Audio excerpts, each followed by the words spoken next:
Hi, welcome to the Plant Your Energy podcast. I'm Cheryl Armstrong, I'm Mark Moses. and our guest today is a very special friend of mine. This is Trevor Jones. Trevor, thank you for coming on today. Thanks for having me.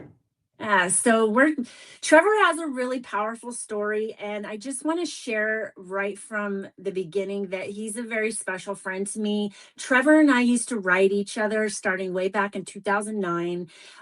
We wrote each other all the way until I got out.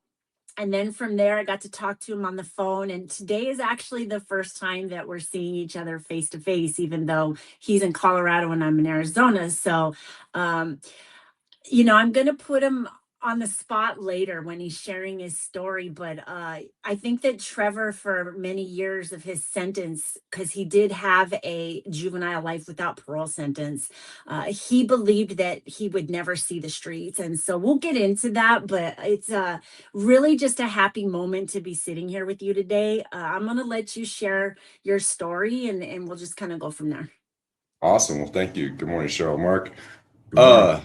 Yeah, I definitely had lost hope for many years, just from the ebbs and flows of the legal system. But like you said, we'll get into that.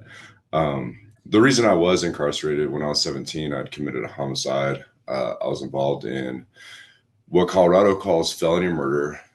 It's a law that's in some other states as well.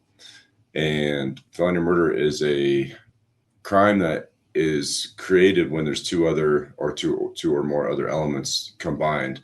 And in my particular case, there was a reckless manslaughter and a robbery charge.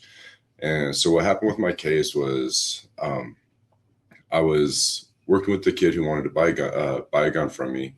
And my plan the whole time was just try to trick him out of his money. And during the interaction, I accidentally shot him and killed him. And so what happened was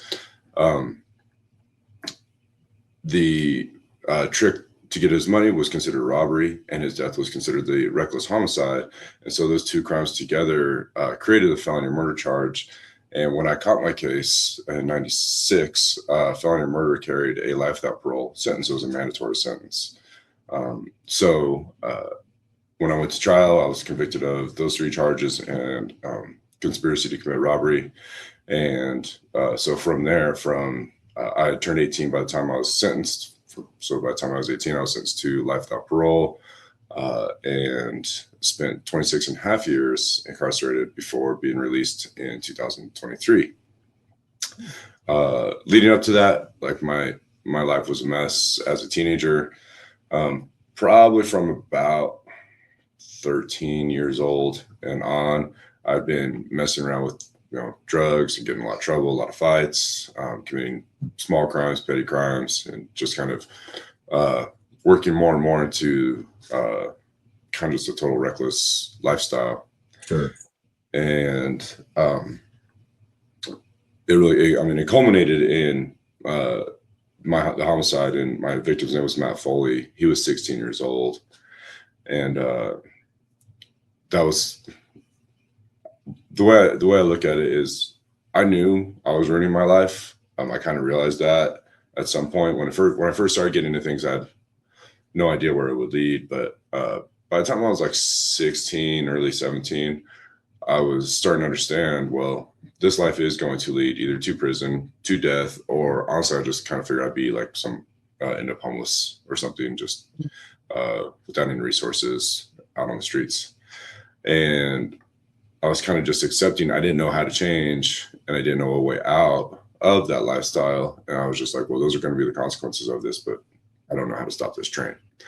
I never expected that it would be so damaging to other people, especially to the extent of taking someone else's life. And that was a terrible wake-up call, obviously, a terrible jolting to not just my victim and his family, but to me and all of my loved ones as well. We can talk about that, about like what that, hard like mark line, that demarcation in my life was. But yeah, before that, I kind of knew where my life was going. I had friends who had been incarcerated. I had friends who had been kicked out and were basically homeless. And I just thought that was kind of going to be the course of my life. And like I said, I didn't really know what to do with that. I didn't have like the relationships with adults that I could ask them for help, even if I knew how. So it's kind of like it was just going that direction no matter what. So your crime happens. I remember seeing it on the news. The next day, you turned yourself in. How did you come to that conclusion that that was the direction you needed to go? So the night that I killed Matt, when I shot him, initially I didn't even know that I shot him. I was outside of a car. He was sitting in a car, and I was waving the gun around, and I was basically talking at him, like gesturing with the gun. And that's when the gun discharged. And I actually didn't know that it went into the car at all. I thought it went over the car that he was in. And so for a moment, I'm looking over the top of his car. There were some cars down the way. It was in a parking lot. And I was like, there was a van down there. I was like, I think I just probably shot that van. So I'm looking at it, trying to see what I might have done. And I didn't realize that, I just shot Matt. And so, I'm 17, I'm drunk, I'm high. I just discharged a gun in the middle of the city. So I'm, in a bit of an elevated state. So for a second there, I'm trying to figure out what I shot. And I'm thinking, well, I just shot a gun in the city. I need to get out of here. So I ran off about 10 yards into this little grassy area right next to the parking lot. And I stopped, and I think I should probably really find out what I just shot. So I stop and I turn around, I'm looking, and I'm still looking past the car because I had no idea that I shot into the car at all. And I see Matt, and Matt's just barely got his head tilted. And I thought he was looking, I had a co-defendant, and my co-defendant actually ran the other way. And I thought Matt was just looking in the direction of where my co-defendant went. And Matt had a friend with him who, his name was JP. And while I'm standing there, about 10 yards away looking over the car, I hear JP scream. And then that's when I realized I might have just shot someone. So I run off and I go and meet up with my co-defendant where we were at this apartment together. And I tell him, I think I might have just shot someone. And so another friend of mine who was up to the apartment, she's like, you got to go. So we go, she takes me, we drive off, we get to a convenience store, and I call back to the apartment to see if anyone knew anything that had happened. And they're like, the police are everywhere. Someone got shot. And so we drive off, go to another, like a restaurant or something to get back on a payphone, just trying to kill some time, seeing if anything develops, to see if we figure anything out. And when I called back that time, they tell me someone got shot in the head. So now I'm realizing more and more the gravity of this, but I still didn't know that Matt had died. And I know that might sound kind of crazy to think that you just hear that someone was shot in the head and didn't die, but I actually have a good friend who had shot himself accidentally in the head and survived. And so I'm thinking, there's a serious possibility that Matt's actually still alive. And so that whole night I go off by myself. I go hide off in this area that I knew about, kind of where I was.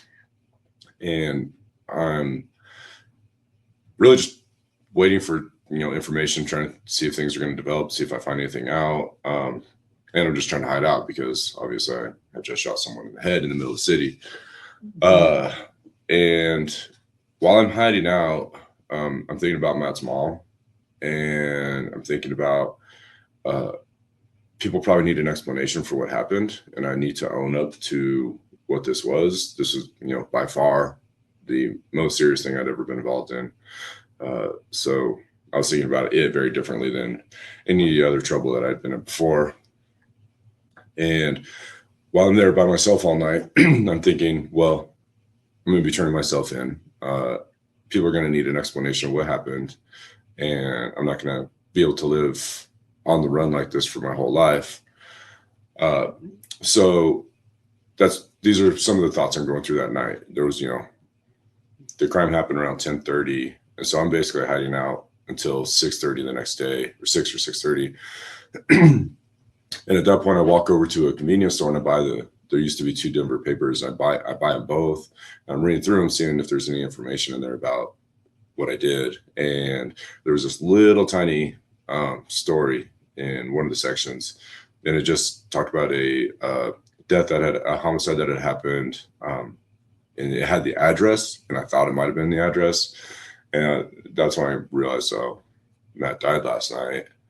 And so for the next couple hours, I started figuring out, well, what is it going to take to turn myself in? The detectives who were investigating my case everyone knew what I had done and who was involved pretty much right away. So they actually paged me, and I call them back, and we start coordinating to have them come get me.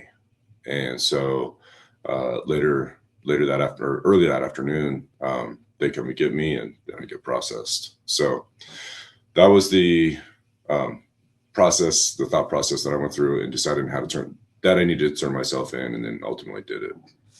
Yeah. So you end up with a life without parole sentence. You get to prison.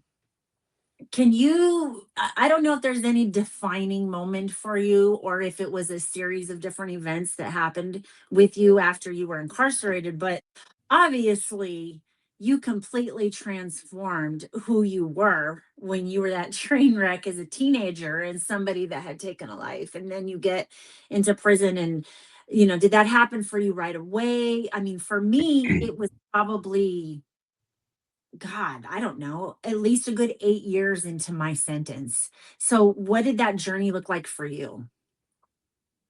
And I appreciate that it looks different for everyone. I think the things that go into our lives that create the scenarios that get us incarcerated are so different for everyone. We're different people. We're coming from different places.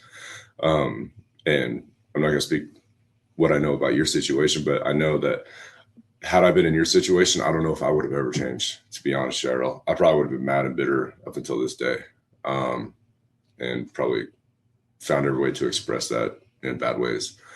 For myself, I knew what I had done. My involvement was direct. I was the one who had done it, and there was the only thing I knew I could do was own it. Like I mentioned before, I never expected that my life would go in that direction. I didn't think my life was going to turn out to be anything at all. At this point, I'm 17, so it's pretty dark, but the tragedy, the shocking, experience of having killed someone was that serious, moment for my change. When that happened, had I been incarcerated or not, that was like, okay, this is what your life has become. So you've got to figure something different out. When I got incarcerated, since I was 17 still, they put me in the juvenile detention center for about a week while I was being processed, so they could charge me as an adult and put me in the adult system. While I was there, one of the guards at the facility actually gave me some revolutionary, life-changing advice. And it just happened because my parents had brought me some magazines, and I was going to go read these magazines, and he had to let me in my cell. And when he was letting me in my cell, we had a conversation there, and he just gave me some advice. And I'm not sure if he had done time or not, but he definitely knew how to talk to someone like me. Mm-hmm. And so I was in the position to take any kind of good advice that I could get, and he gave it to me, and I followed that advice. And so the drasticness of the homicide was what put me in the position to be able to hear something. The next day, or several days later, I guess, something was given to me, and so then I was able to follow that, and that's basically what I did. The whole time I was incarcerated, and on hopefully for the rest of my life as well. So you mentioned if there was a series of events, there was always more and more that came and that happened that contributed to more and more growth, more and more change, more and more opportunity. But it was those two things: the homicide and that staff member at that door telling me some stuff. If you don't mind, what was something that he told you? Because now you got me curious. So I had no, it's fine. It was he he helped me have a pretty serious religious conversion at that moment. Okay. When I was asking to be led into my room, he was like, "What are you gonna do? Take a nap?" And I was like, "No, I'm gonna go read these magazines." He's like, "Well, do you want a Bible?" And I was like, "Sure." And I hadn't grown up religious. I didn't really know much about any of that kind of stuff. I was very, very what we just consider like a secular kid, secular family. And so what he did was he sat at the door and he told me some stuff about the gospel. And then he told me to read the book of Psalms and memorize the first one. And so I did that. Like that was something to do for the next several days while I was still in juvenile detention. And that set off this whole course of engaging with the world in a spiritual way, educating myself, looking to others to help me figure things out. So there's a whole like system that he was offering me in this 5-minute conversation at the door of my cell that I was able to benefit from going on into the rest of my life. Yeah. Yeah. That's amazing. It is. You know, it's just like, I don't know that for that man, I can't say what it was, but oftentimes it will be a small moment for the person who's giving the advice or saying the words. It's like you're just trying to throw something out there to help somebody. And you have no idea that that moment completely changes the course of somebody's future. And I think that's why I even talk about it with everything that I do with my curriculum, is that the little things are the big things. I'm a detail person. I look for those things. I appreciate them because there's a lot of power in those little moments. And that's what that makes me think of. Yeah, absolutely. I think that's a quote from Thomas Jefferson that says something like, "The living of life is in the details." That's right. So during your incarceration, you did some pretty cool stuff. You helped found the Redemption Road Fitness Foundation, and you use fitness as a tool for change. What do you think physical fitness can be such a powerful catalyst for mental, emotional, and spiritual transformation? Right. That's one of my favorites. While you answer that, though, we want to hear about the birth of Redemption Road. Like, I want to hear that journey. All right. So this is around 2016. And we were all in Lyman Correctional Facility out in Lyman, Colorado. The guys who started this, at least. And we were in the incentive unit, which had been created in like 2009 or 10 or somewhere like that.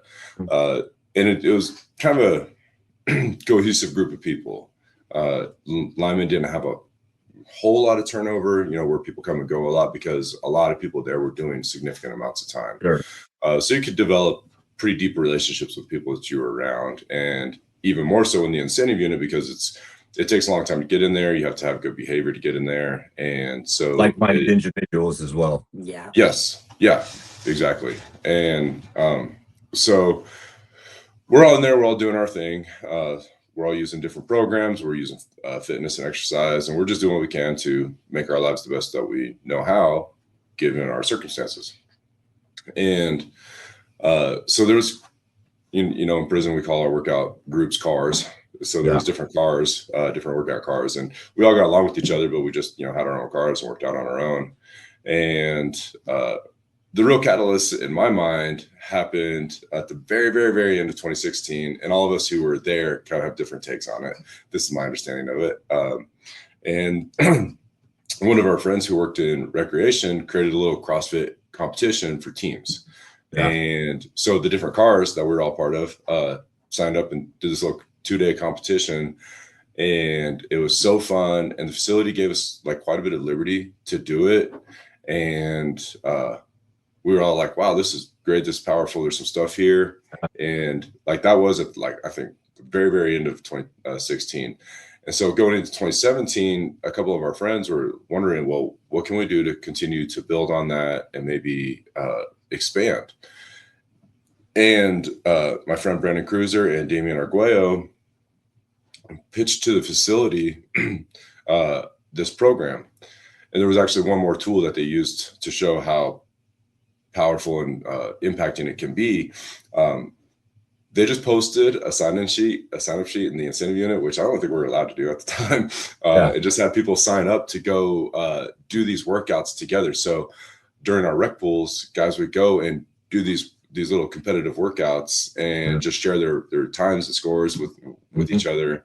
And in the incentive unit, we had, I think, 300 people, and I think 70 people came and did this thing together, which is pretty wild because people aren't that cohesive inside, you know. And it was like a 3-week competition or 5-week or something.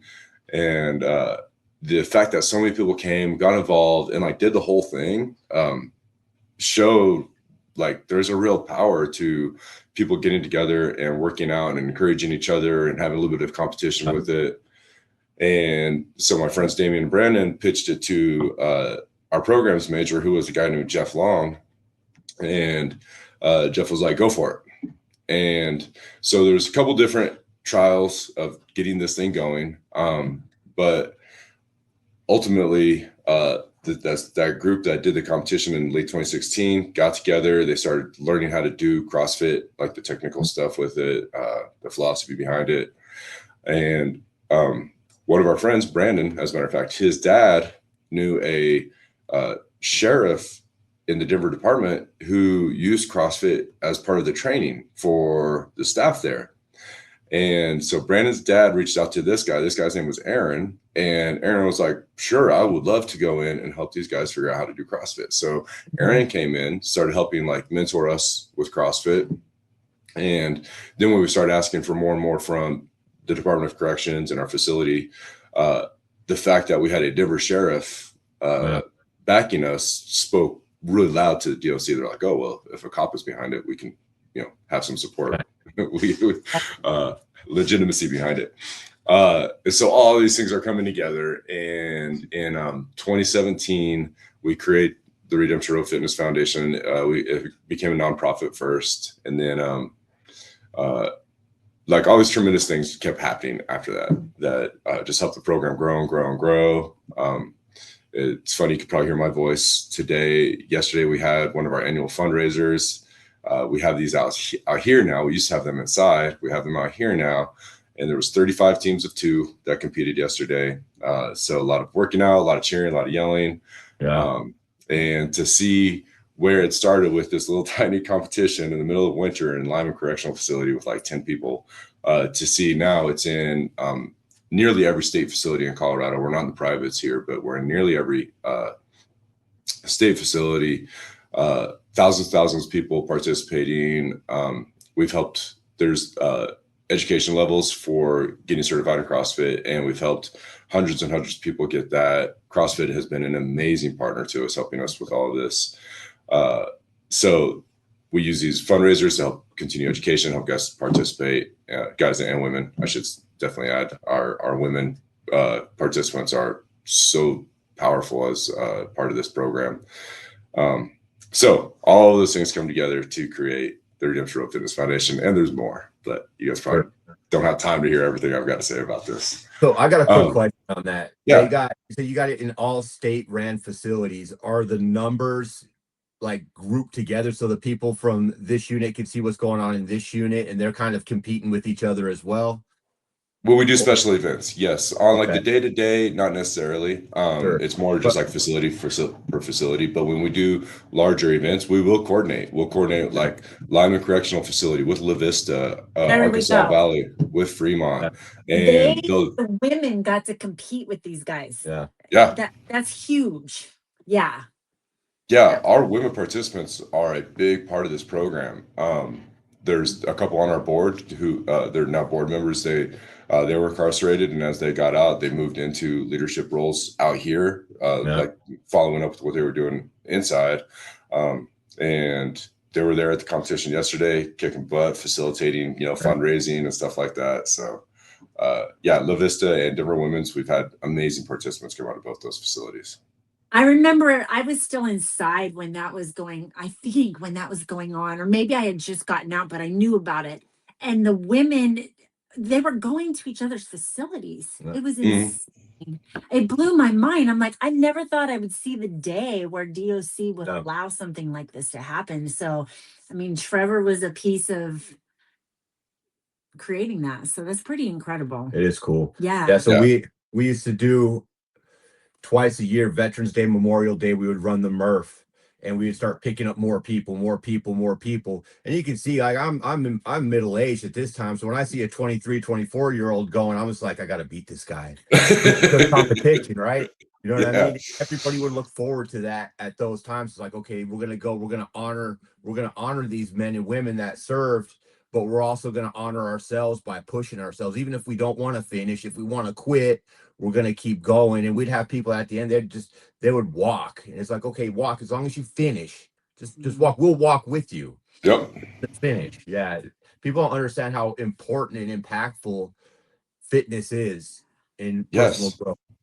I love how you put it, Mark, man. You said it better than I've ever said before.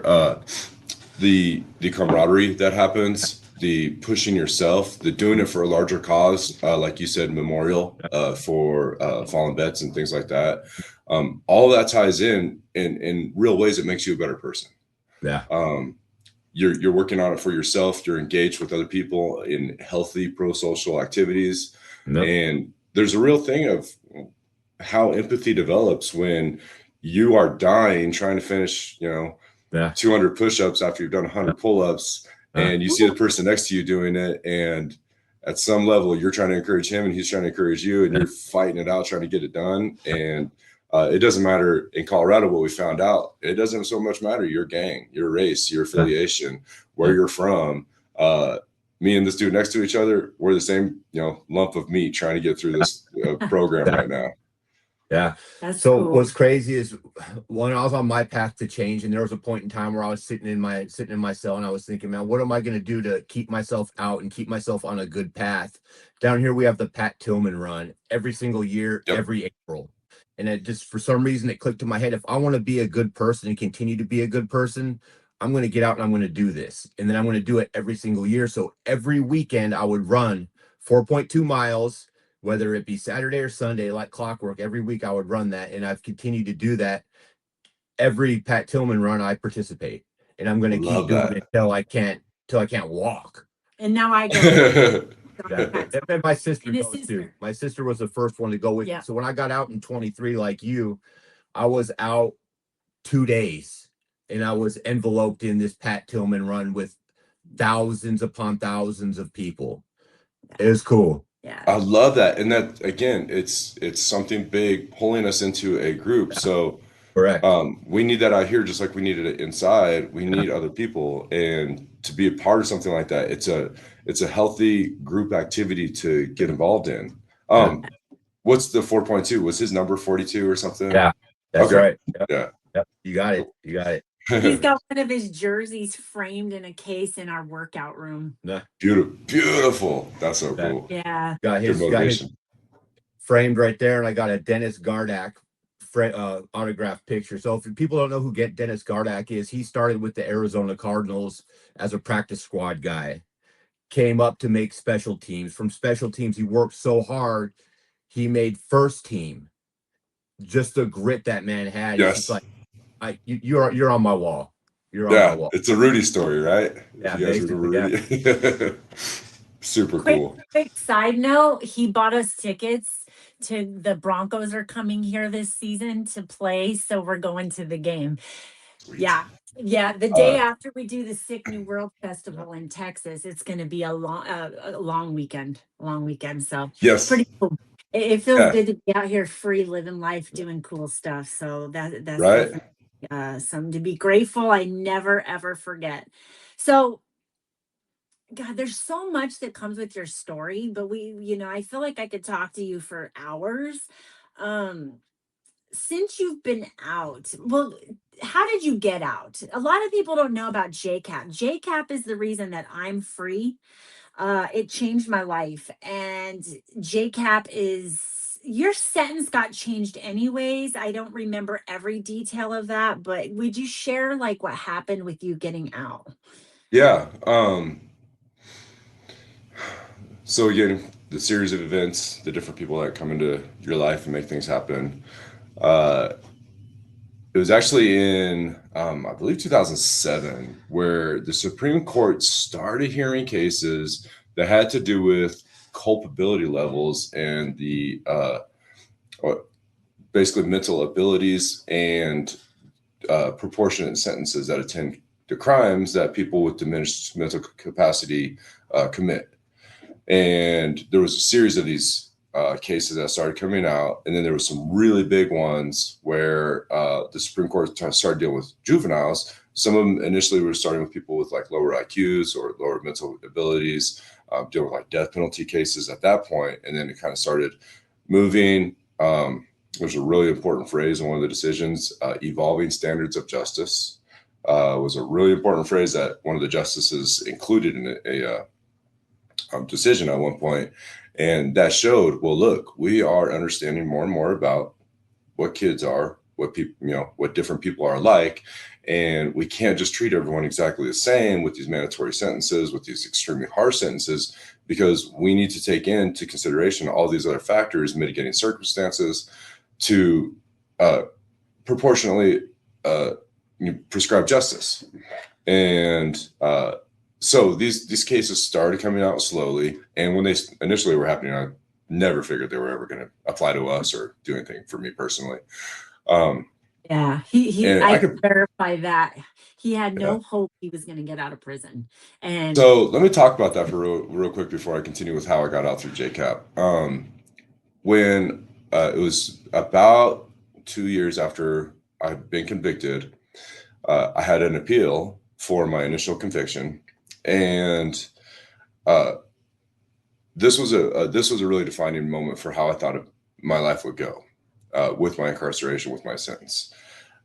With that appeal, in Colorado, you cannot be found guilty of 2 homicide charges for 1 homicide, or 2 murder charges for 1 homicide.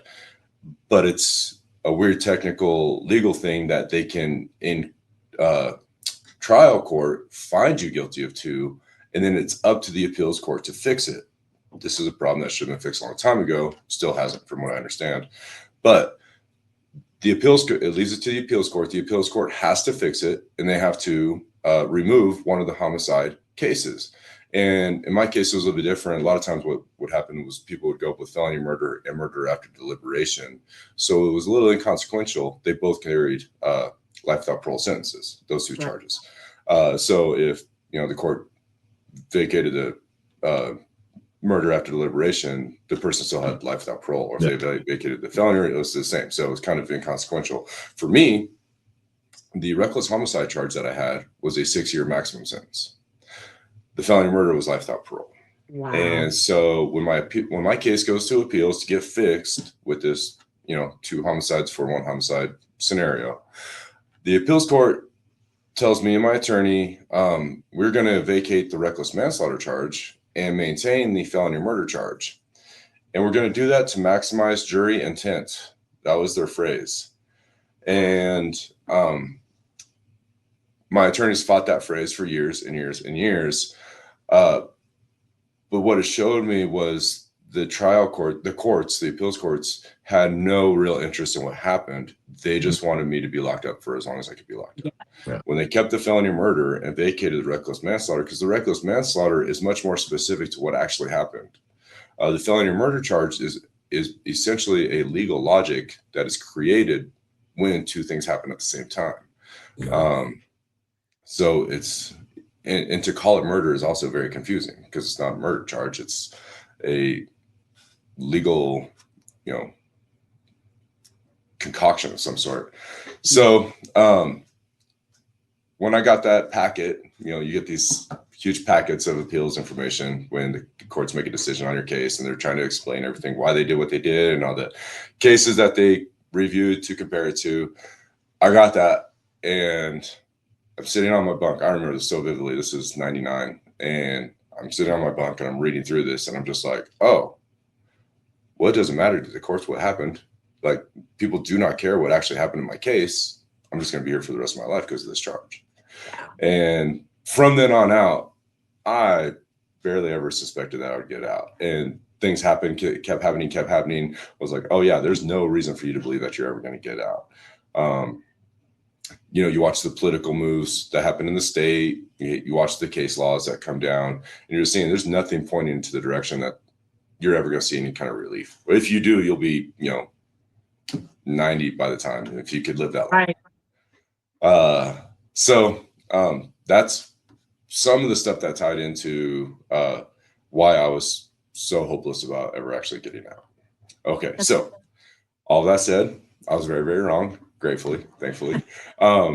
So the cases did start coming down, which did apply and start working to change some of these bad legislations, bad previous case laws.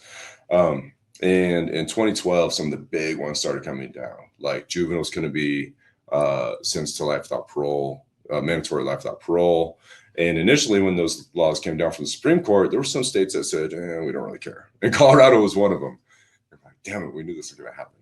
Yeah. So a couple years later, though, the Supreme Court was addressing some of the other states who had basically, turned an eye to that previous decision. And the Supreme Court was like, we made an Eighth Amendment ruling on this, and this applies to every state. And so all the states found different ways to comply. And in 2016, Colorado legislated their compliance with the Supreme Court's decision, and they did two big things. They recreated the sentencing structure for all the juveniles who were sentenced to mandatory life without parole, and they created the legislation that led to the JCAP program. So JCAP stands for Juveniles Convicted as Adults Program, and I find it funny that anytime we say JCAP program, we're being redundant. It's like program. Yeah. But so in 2016, they actually the law got signed in 2016. So obviously the legislation was being crafted before that. It got signed in 2016. In 2017, I got resentenced, not to a very like merciful sentence either. I would still be in prison until late next year if it wasn't for the JCAP program, based on just my sentence. It was just up to my sentence. I'd still be in until next year. But along with that, all of us went to court. We all got resentenced, which was pretty serious, big process happening. And then the JCAP program started in, was it 2018, Cheryl? 2019, 2018? 2018, because I got out in 2021. Right. And you were obviously one of the very, very first people in. And so the JCAP program was a program that was intended to prepare people who had spent the majority of their lives in prison from youth to get out and to be able to live, a moderately successful life when they do get out, teaching basic life skills and things like that we might not have otherwise learned because we didn't need to while we were inside. And it was a 3-year minimum program. If you successfully complete the program after 3 years, you can go through this process of requesting that the parole board review your case, and the parole board reviews your case and creates a recommendation. They submit the recommendation to the governor's office, and then the governor's office can either go with the decision of the parole board or go against it, either way. If the parole board says no, the governor could still say yes. If the parole board said yes, the governor could still say no. Up until recently, as a matter of fact, the governor has said yes to every recommendation of the parole board.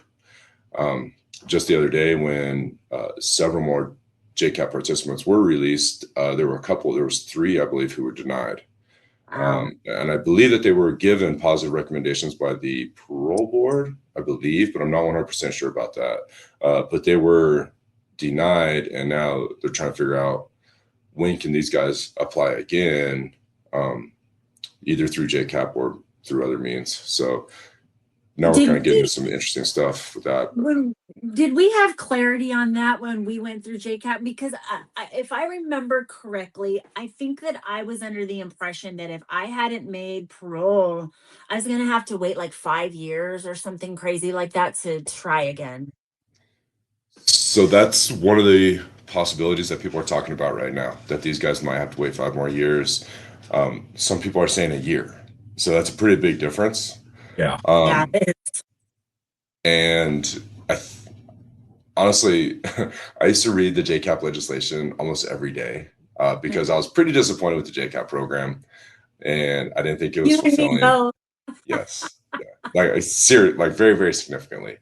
Yeah. But we're both out here because of it, so I got to be mindful of the benefits, right? That's right. I just thought it could have been a better program. I thought the Department of Corrections could have committed more to it, and do more to help us like really be ready to get out. Luckily, you and I both had, levels of support that we relied on, and we did a lot with our time that helped us be ready to get out. But anyway, right now the JCAP program, I think the legislation might say 5 years. So I just honestly don't remember. Hopefully it's not. Hopefully these guys can apply again next year. But I hope so. Time will tell. So, I mean, yeah, thank God for that program. That is why Yes. we are free, as well as a number of other people. It gave us our freedom back and an ability to create a life for ourselves before we were about to die, because we were 70 when we got out. So eternally grateful for the opportunity. Like I always say, like, I love the program for that reason. We Yeah. won't go down the whole rabbit hole of what a nightmare JCAP was. I was miserable in JCAP. It was a hard thing for me to get through, jumping off through all those hoops. It didn't make a lot of sense to me. It could have been a more valuable program. I think that the only thing I learned was like how to cook something in a 3-year program, and so yeah, I didn't really, I will say I gained a little bit of perspective. Like, I needed to change how I thought about law enforcement and like some things like that. So I mean, I made some mental adjustments, but other than that, it was just the hoops to be jumped through to, thankfully regain freedom. So Jumping. I'm done jumping. My jumping through hoop days are over. God. So yeah, right. True that. now you get out. I know, right? So here you are. You get out of prison. Since you've been out, you have obviously kept up with Redemption Road. That's a big piece of what you're doing. Can you kind of just share with us like what you've been doing since you've been released? Yeah. I've always like summarized the course of my life after my incarceration as like, people have asked me like how I've been able to manage with what I went through. And I always just say the grace of God and good people. Like, those have been the two things that have ushered me into all the cool things that I've been able to be a part of. And continuing that, not just while I was inside, but when I got out, I got out, I was able to go live with my sister in a really good place, very close to kind of everything in Denver that was important at the moment. So I had profound help from my family, my sister especially. She's amazing. She is amazing. Yeah. My sister actually got into law. She went to law school after she saw what happened to me in trial. And she was a public defender for, I believe, 16 years. And then she transitioned into an organization called the Alternative Defense Council, which is essentially like public defenders for people who can't access the public defender's office. So my sister's been fighting the cause for decades now. But I got to stay with her.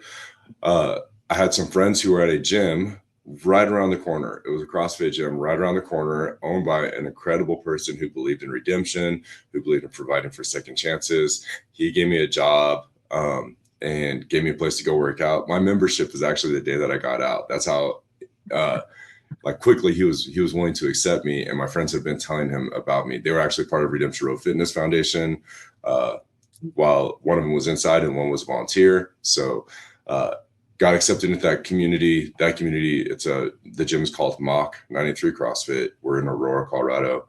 And that community has been wildly accepting and encouraging and just a huge support to me.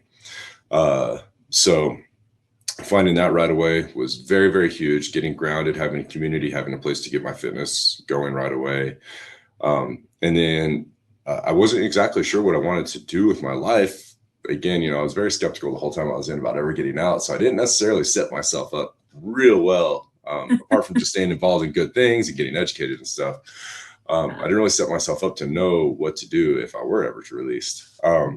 And so when I first got out, I had a friend, Eric Davis, who actually was a JCAP, successful JCAP participant. He got out when Cheryl did.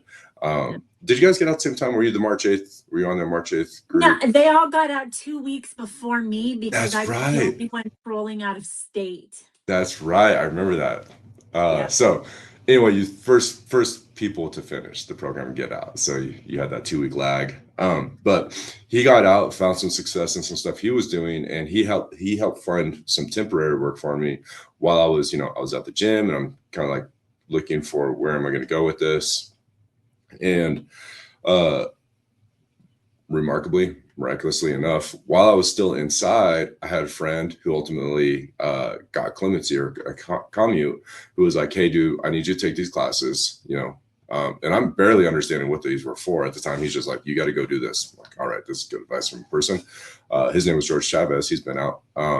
But they were having me take the choices classes, the CCAR classes, and take the national peer support test to be a certified peer support specialist when I got out. So I got out with those credentials, and when I was throwing my information out on like Indeed and LinkedIn and stuff, this organization hit me up, and it was called Stride Sober Living, and they hired me on to be a housing director for their sober living houses. And they had 5 at the time. They've grown since then.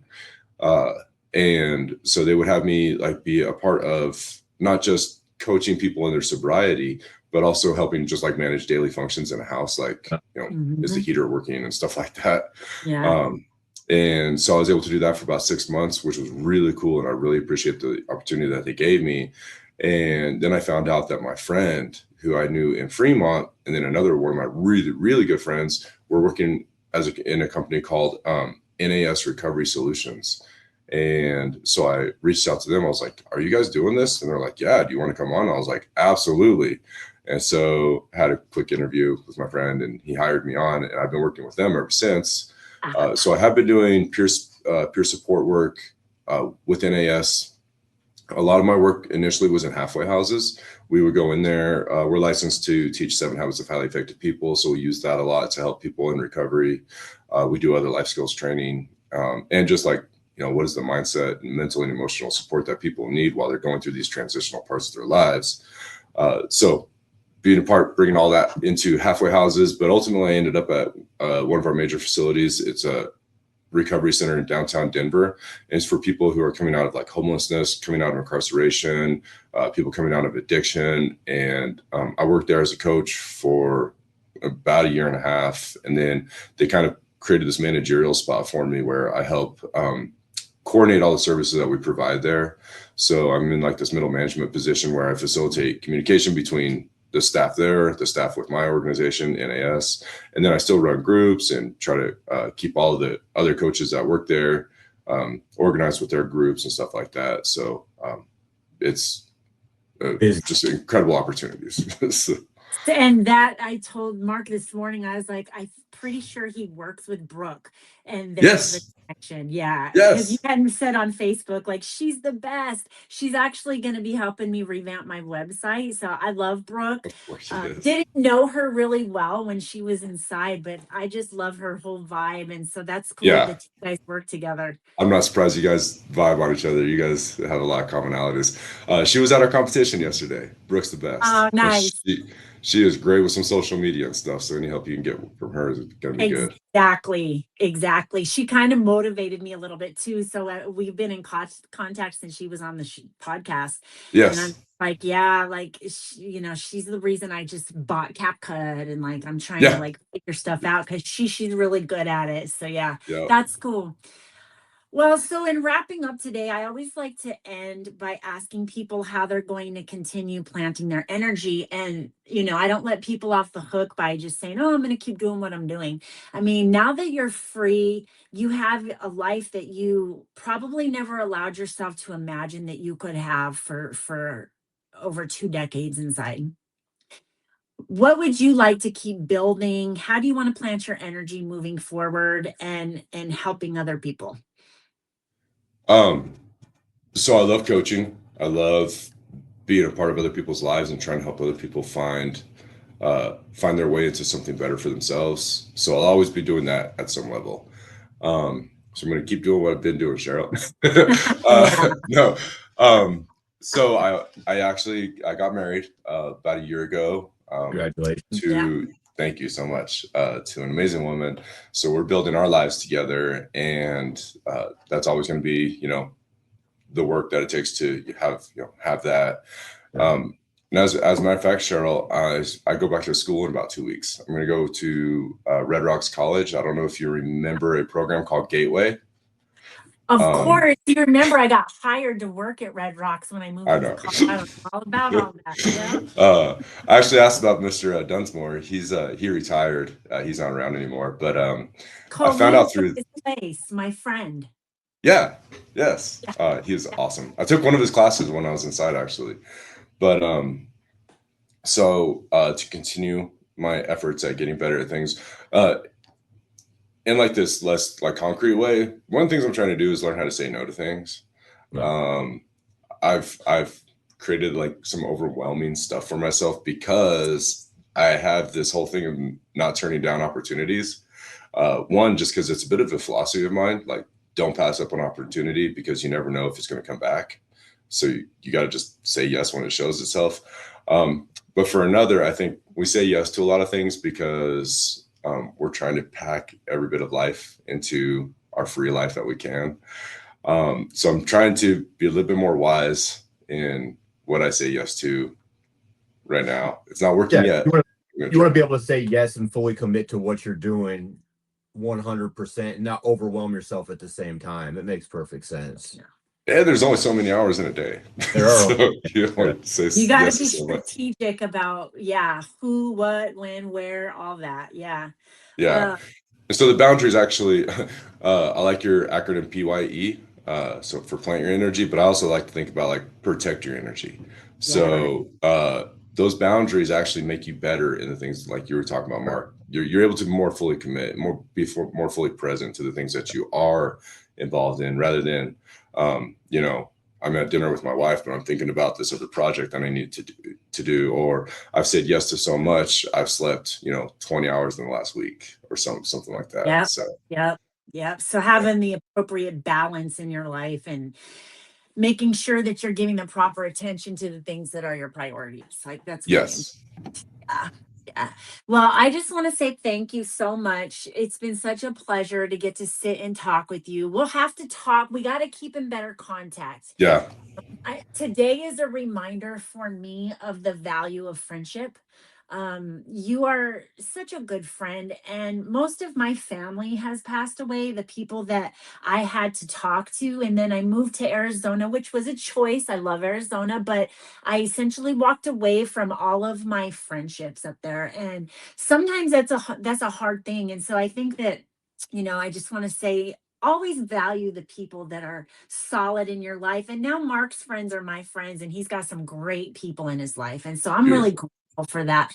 But when I talk to someone like you, just like all the parallels in our journey and all the stuff that we have been through that is kind of the same, I miss that sense of community. So, I'm still hoping to build more of that down here in Arizona. But thank you for your time. You have anything to add? Oh, I appreciate you coming on, man. Yeah. Thank you, Mark. Cheryl.